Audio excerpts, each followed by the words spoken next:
So the old reloading room is kind of a mess and disorganized. What we're going to do is, where that safe is, running to that wall, we'll have a countertop, and then the countertop will run the length of the room, and that safe will be relocated to another wall. So I'm making some cabinets for the reloading room. So what I've done is just sort of drawn out the carcass on some wood, and I've ripped it so it's going to be easy to handle on the table saw. So I'm going 22 inches deep, and then I'm going to trim that down to about 30 inches high. I'm going to cut out a toe kick here.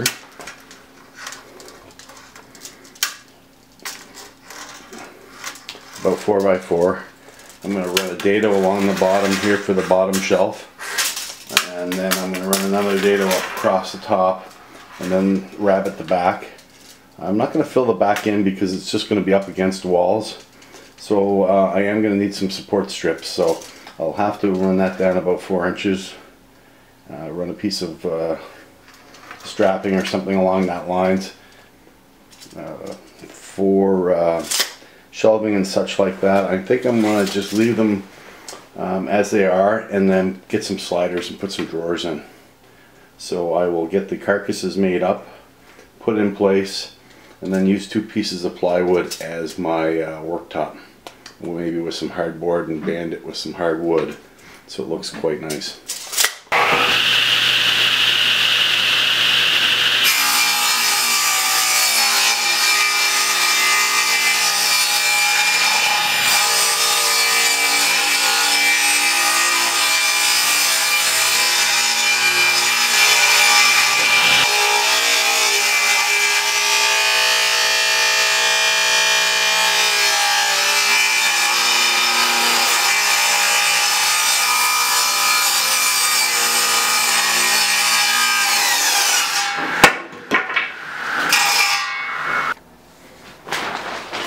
Alright, so what I have here is I have a panel cutting jig.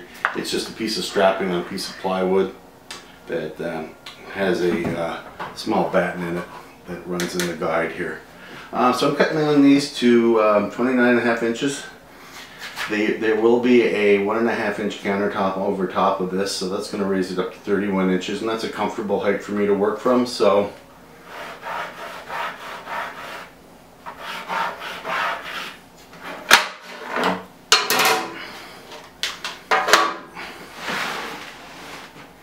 got my line to work from, and I need to get it right on top of that, and I have to be very consistent with these cuts because the countertop is going to be sitting on top of this. So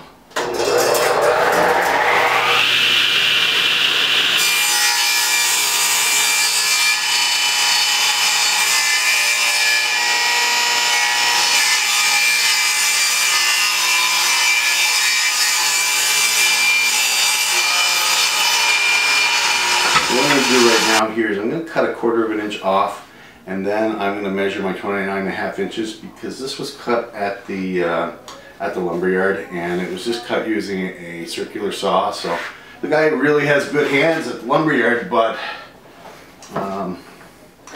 they're off ever so slightly, and it's not as accurate as a table saw. So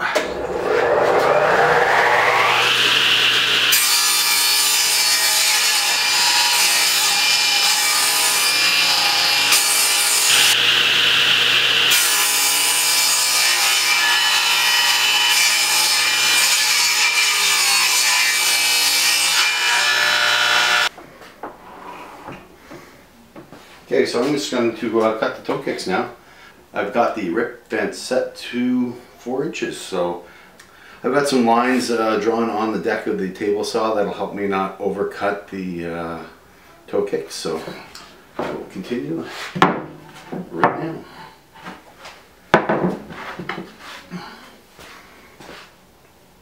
We are live.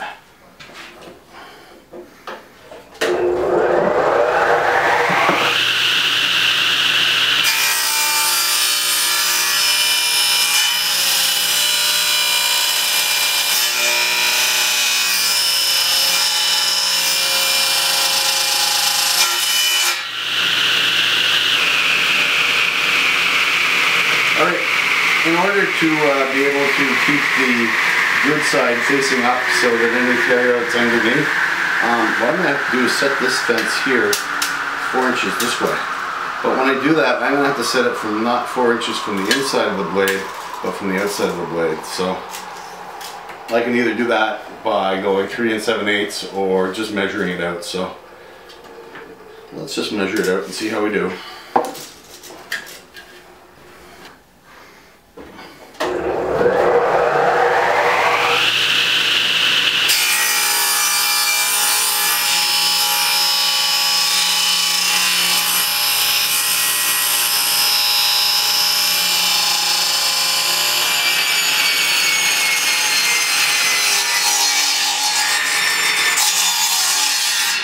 Alright, so from this side it looks like I haven't really completed the cut very well at all. But because of the curvature of the blade, as you can see, I've actually met the cut right on. So what I'll do is I'll just finish knocking that out with a handsaw. I have ripped the dados in the panels. Okay, so now what I'm going to do is I'm going to create a sacrificial fence so I can run some rabbits on the carcass of the cabinet. This is the back part of the cabinet. I'll want to run a small rabbit here to take a backer piece, and then I'll want to run a small rabbit up on here, well actually a big one, so it'll accept the actual piece of 3/4 inch plywood, create a dust frame on the top, so I'll be able to square the unit off and screw the countertop to it. Anyway, so what I'm going to do is create a sacrificial fence. There. Alright, safety goggles and a little patience.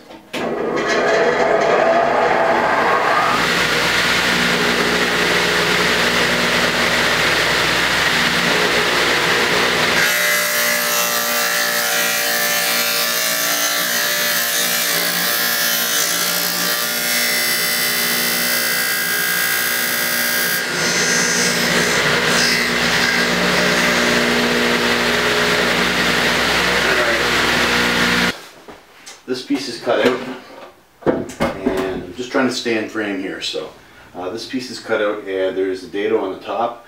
There's a dado 4 inches from the bottom, and then I ran a full 3/4 inch dado on the back. I was going to run 1/4 inch and then just fill the back in with a backer plate to give it some stiffness. But I think because I'm going to put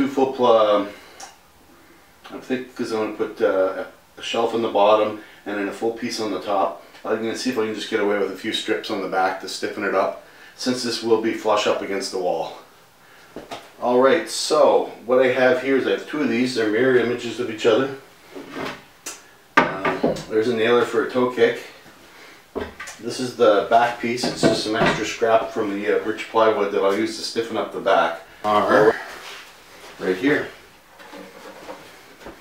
And they are just long enough to fit from the back of the dado to the front of the cabinet, with perhaps about a 1/16 of an inch play, just so we can straighten things out nicely. And it just gives you room for the glue to work. Alright, so that is going to be the carcass of our cabinets, and I've got 2 ready to go right now. So I've got my glue, my carpenter's glue. I've got my brad nailer. And right here I've got 1¼ inch brads. So that should be all I need. And alright.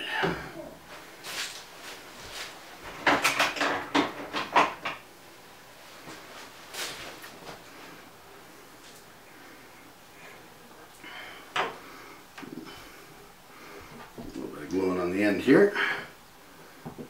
It needs to be strong as well. Giving it a nice thin, even application.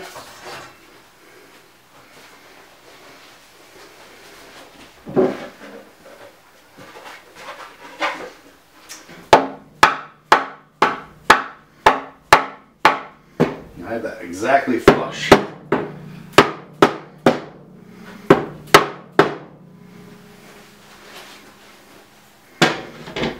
So what I'm going to do now is I'm just going to put a single brad into this little cleat that I had created. Don't even know if that's on frame.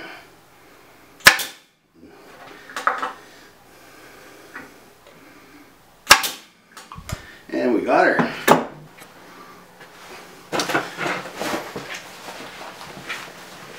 Alright, well I've got this glued in and I will have to go back and finish brad nailing it, but actually I can run a few up through the back and down into the plywood itself. And you just have to make sure that you're putting that on enough of an angle that it won't shoot through the side. Which I hope I have. So we've got a couple in place here.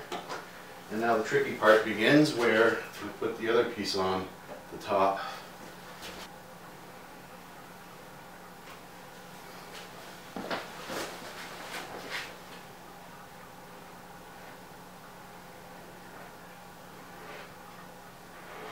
Right.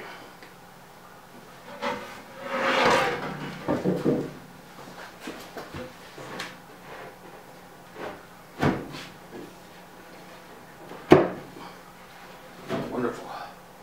That went extremely well. I can run a series of brads in here to really stiffen it up. And that will hold it really nicely until glue sets.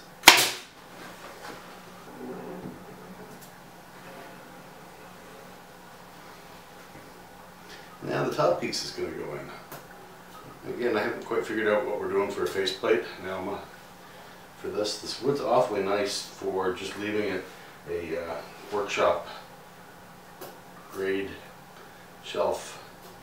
It was on sale. It's got a fairly thin veneer, but it's just beautiful clear birch.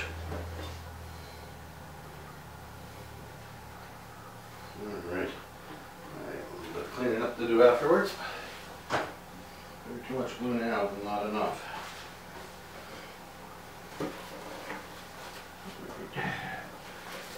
Here it really doesn't matter. I guess the nicer side can go on the inside because this is going to be covered up by a countertop at some point. Then I'm going to make it of plywood and hardboard.